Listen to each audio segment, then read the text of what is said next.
In this video, we're going to be telling you about an awesome shoe that you may never have heard of.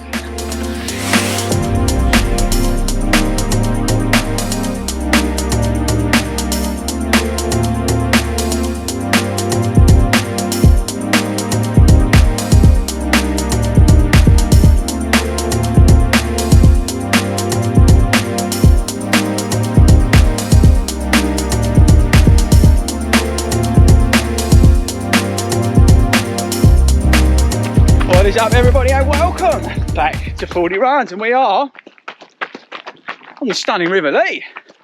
Cracking day along here, and I thought we'd do this shoe review out while we're on the run, because Simon's out in his Elevar Flybolt Running Shoe, daily training. And like I said at the start, you may never have heard of this brand before. We did a video about their first shoe, and I'll link it up in the cards. Check that out, because it was a shoe that I was sent by the guys from Elevar, and it was a real surprise.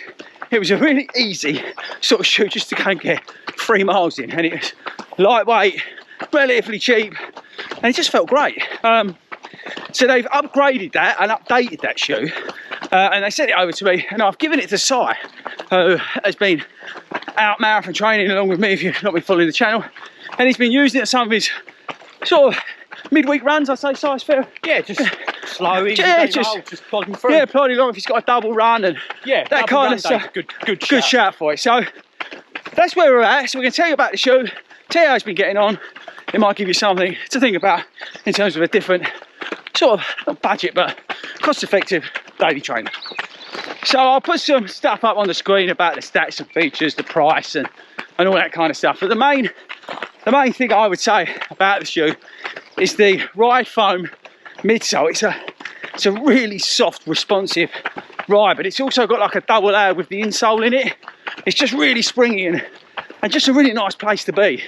Elevar, if you didn't know, make like cricket bats and stuff like that, and they're big in that space, especially in India. And they say they started making running shoes with the other one. I never remember the name of it, I'll put it up on the screen. But they started making running shoes, and that's how it's kind of gone from there. So they've invested in sort of a better upper on the shoe. They've improved, I would say, the fit of the shoe, and increased the comfort around the heel area versus the previous one. They've also tweaked the lacing a bit and the fit and stuff like that. So in the overall ride of the shoes being improved. So I think that's probably enough from me about who they are, what the shoe is about, and all that kind of stuff. Let's get on to talking to Simon and find out what the shoe's actually like. Right, so whoever's not met Simon before, Simon is a sub 4 hour marathon runner, runs what size? 40, average 40 miles a week? Yeah, something miles, like that. Yeah. 10k time, under 44 minutes, something like that. 44 minutes. Yeah, something like that. So, you know, it doesn't hang about, but at the same time, like all of us, he's not an elite. So it's a classic example of an everyday runner, I would say. So, Si, let's talk to the viewers about, say, you say about where you've been using it, but what it's been like really to run in it, and sort of your views on what it's been like with the, because it's got a great outsole on this. Yeah, where I'm trying to go with it. It's one of them shoes you can run it down the towpath, and you can also run down the road. It's not too grippy. Yeah, but it's grippy enough. It's lightweight, isn't it? It's very lightweight. It's quite, and even it's very breathable. It just doesn't get hot. Yeah, it's just a nice everyday shoe, really. it's just a shoe you can stick on and running. Yeah, exactly. Yeah, no bells and whistles. Don't get me wrong, you're not going to be running a PB in it. Nah, but if you've got a recovery run or a training run, yeah, 3 miles, or yeah, whatever, double run day, like we said, you know, you've got to do easy 3 in the morning for a club session in the evening. Exactly, yeah, it's perfect for that sort of thing. You can slip it on, do that, pop to the shops, come back, and it's still great. Yeah, so in terms of grip, it's a bit of a monster. What's the foam like? Because I think that's the big selling point on the shoe.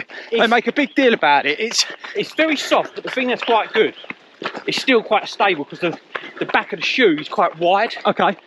So it's not like, you know, like a Saucony Dolphin. Yeah, yeah. It's like not skinny at the back, so it's not. Yeah, I get you. Wobbly as such. I get you. So yeah, I tell you what it reminds me of is Adidas Boost. Yeah, it does. It reminds you, it's an Ultra Boost. Yeah, it's like an Ultra Boost, but a bit softer. Yeah. And a bit lower. I don't know, well, less weight.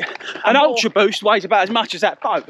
But it's more to, you can actually run in it. You can't run in an Ultra Boost. yeah, they're just a fashion shoe. Yeah, so it's got that blend of that feeling of the Ultra Boost, but it is a running shoe. It is a proper running shoe. Yeah.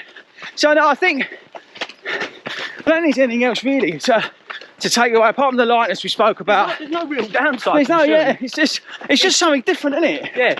That's the thing. If you're sort of, If you want to pick up a good shoe, I think that's the good you know, at a good price. yeah, something different as well. Not your norm. Maybe Nike don't work for you. Can't get on with socking, too narrow, whatever. It's not going to break the bank. It's not going to break the bank, and it's going to do everything you want. Yeah. Fair assumption. Pretty much, yeah. Right, so there you go. There we go. End of it. Let's finish it there. I think the Flybolt is well. I keep getting the name wrong. I think it's Flybolt, but Flybolt. Yeah, Flight ride phone. yeah, that's it. Cheers. It's a good show, people. It's a different price entry. It's a different brand, but I don't think that's a bad thing. So, yeah, we'll leave it there. Right, we'll catch you later. Say bye, Ty. See you later. Catch you later.